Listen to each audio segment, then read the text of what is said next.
और अब एक और बड़ी खबर, सीए पर केरल के सीएम पिनराई विजयन ने कांग्रेस पर जबरदस्त हमला कर दिया है। उन्होंने कहा है कि कांग्रेस और उसके राष्ट्रीय अध्यक्ष इस मसले पर पूरी तरह से चुप है। वहीं उन्होंने ये भी कहा कि सीए के मुद्दे पर हम ना झुकेंगे ना चुप रहेंगे। ये इशारा कर दिया है कि अपनी आवाज को इस मुद्दे पर और बुलंद किया जाएगा। ये सबसे बड़ी खबर, सीएए पर राजनीति जबरदस्त इस वक्त हो रही है। और इसी बीच अब केरल के सीएम है पिनराई विजयन, उन्होंने कांग्रेस पर ही तीखा हमला कर दिया है और ये कहा कि कांग्रेस और उसके राष्ट्रीय अध्यक्ष इस मामले पर पूरी तरह से चुप्पी साधे हुए हैं।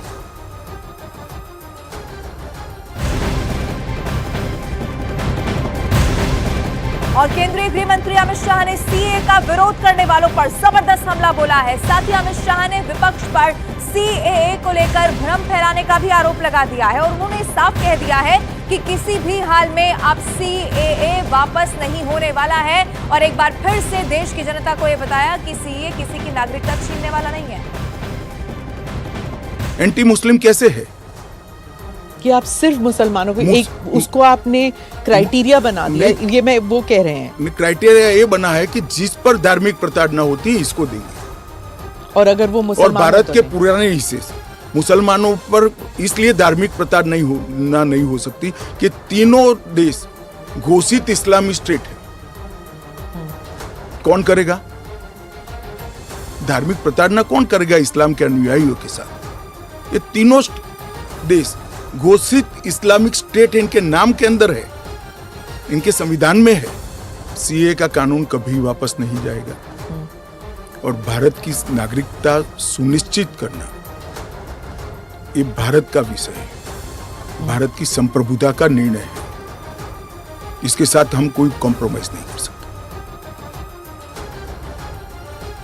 और अब तीन अलग अलग तस्वीरें इस वक्त आपके टीवी स्क्रीन पर ये समझाने के लिए कि सीए पर कैसे सियासत इस वक्त बहुत तेज हो चुकी है। लेकिन एक बात आप भी जान लीजिए कि अमित शाह की भी दो टूक ये है कि सीए किसी भी सूरत में वापस नहीं होने वाला है। शरणार्थियों में भी जबरदस्त उत्साह दिखाई दे रहा है। वो लोग जो धार्मिक प्रताड़ना की वजह से अफगानिस्तान, पाकिस्तान या बांग्लादेश से हिंदुस्तान आए, अब वो जश्न मना रहे हैं। और आपको यह भी बता दें कि सीए के लागू होने से पश्चिम बंगाल का मतुआ समुदाय बेहद खुश दिखाई दे रहा है। मतुआ समुदाय के लोगों का यह कहना है कि सीए का समर्थन करते हैं और इस कानून के लागू होने से उन्हें बहुत खुशी है। सीए को लागू हुए समय हो चुका है। पश्चिम बंगाल में अभी हरिबोल की गूंज जो है हर तरफ आपको सुनाई देगी। और मतुआ समुदाय है जो बांग्लादेश से आया है, 70 के दशक में कष्ट सह करके वहां से आया है, हिंदू शरणार्थी जो कि अब पश्चिम बंगाल के कई जिलों में रह रहे हैं। हम इनसे जानेंगे सीए को लेकर के। सबसे पहले सीए को लेकर के खुशी है? हम खुशी है। आप? खुशी आप बताइए। हाँ, हम बहुत खुशी है सीए के लेकर। सीए में हम लोग खुशी हो। सीए होता है तो अच्छा होता है। सीए होता है तो अच्छा होता है। आप बताइए। আমরা এতে সম্মতি আছে, আমরা সিএ হলে খুব শান্তি পাবো, আনন্দ পাবো। देखिए ये कह रहे हैं कि हम लोग सब बहुत खुश हैं। इनका ये कहना है कि विरोध इसको लेकर के जो हो रहा है उसको ये नहीं स्वीकार करते हैं। इनके अंदर जो है खुशी का माहौल है। और यही तस्वीर आपको देखने को मिल रही है कि आज मंदिर में बैठ करके कीर्तन हो रहा है। विशेष तौर पर भगवान को धन्यवाद कहा जा रहा है। लोगों का ये कहना है कि हमेशा वोट के पहले ये मुद्दे उठाए जाते हैं। और ठाकुर नगर में जो मतुआ समुदाय है वो सीए का समर्थन कर रहा है। वहीं केंद्रीय रक्षा मंत्री राजनाथ सिंह ने भी सीए पर भ्रम की राजनीति करने वालों पर जबरदस्त हमला बोल दिया है। उन्होंने इस बात को साफ कर दिया है कि सीएए नागरिकता लेने वाला नहीं बल्कि नागरिकता देने वाला कानून है। जब हम लोगों ने सीए सिटीजनशिप अमेंडमेंट एक्ट नागरिकता संशोधन कानून लागू किया, जनता को गुमराह करने की कोशिश की जा रही है। मैं असम के बहने भाइयों से मैं कहना चाहता हूं, मेरे बहनों भाइयों, यह नागरिकता का जो कानून है किसी की भी नागरिकता को समाप्त करने वाला कानून नहीं है।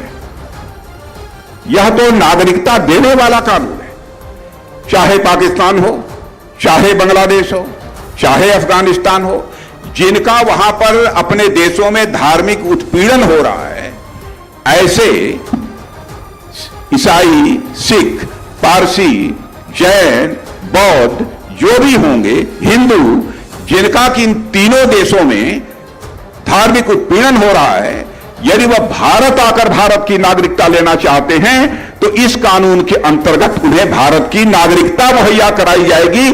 किसी की नागरिकता समाप्त नहीं किया जाएगा। और ज्योतिरादित्य सिंधिया ने विपक्ष पर सीए पर राजनीति करने का जबरदस्त आरोप लगाया, तो वहीं दूसरी तरफ टीएमसी ने सीए को मुस्लिम विरोधी बता दिया।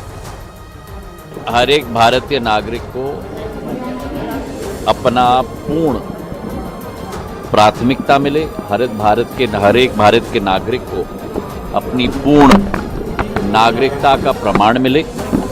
यही सोच और विचारधारा कि 140 करोड़ लोगों को अपनी पहचान मिले, इसी सोच और विचारधारा के साथ ये कानून प्रधानमंत्री और गृह मंत्री जी के द्वारा लाई गई। ये नागरिकता वाली बात बंगाल में नहीं चलेगी, क्योंकि बंगाल में जो रहते हैं सब कोई नागरिक है।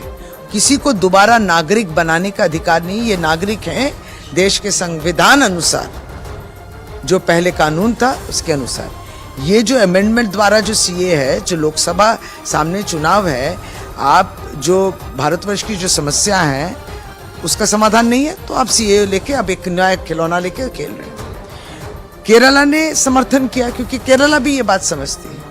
केरला ये समझती है कि उनके राज्य में भी सब जो लोग रहते हैं वो सब नागरिक हैं इस देश के, तो वो भी नहीं मानते। राष्ट्रीय लोक जनशक्ति पार्टी के राष्ट्रीय अध्यक्ष पशुपति कुमार पारस ने केंद्रीय संसदीय बोर्ड की इमरजेंसी मीटिंग बुलाई है, जो आज नई दिल्ली में उनके आवास पर होने वाली है। पशुपति पारस ने लोकसभा चुनाव के लिए पार्टी की रणनीति पर चर्चा करने के लिए पार्टी के वरिष्ठ नेताओं को बुलाया, और जिसके बाद पार्टी अध्यक्ष पशुपति पारस प्रेस कॉन्फ्रेंस करने वाले हैं। दरअसल लोकसभा चुनाव 2024 के लिए एनडीए ने चिराग पासवान को पशुपति पारस के खेमे के सभी सीटें यहां पर दे दी है, जिसके बाद से ही पारस खेमे में हड़कंप मचा हुआ है। हालांकि पशुपति पारस ने चुनाव लड़ने के सवाल पर कुछ भी बोलने से फिलहाल इनकार कर दिया और समय मिलने पर जेपी नड्डा से मुलाकात करने की बात कह दी।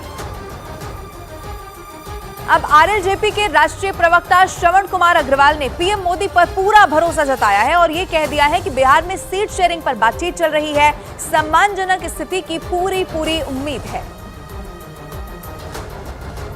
राष्ट्रीय अध्यक्ष पशुपति कुमार पारस जी को अधिकृत किया जाता है कि आगे की जो पार्टी की रणनीति होगी, आगे जो पार्टी जो रणनीति तैयार करेगी, और भारतीय जनता पार्टी से जो हमारा वार्ता चल रहा है सीट शेयरिंग पे, वो सारी बातों के लिए संसदीय बोर्ड ने राष्ट्रीय अध्यक्ष पशुपति पारस जी को अधिकृत कर दिया है। और राष्ट्रीय अध्यक्ष जी भारतीय जनता पार्टी के शीर्ष नेतृत्व के संपर्क में है। हमारी पार्टी की वार्ता चल रही है और हम लोग प्रधानमंत्री के नेतृत्व में एनडीए में हैं, एनडीए में थे, एनडीए में रहेंगे।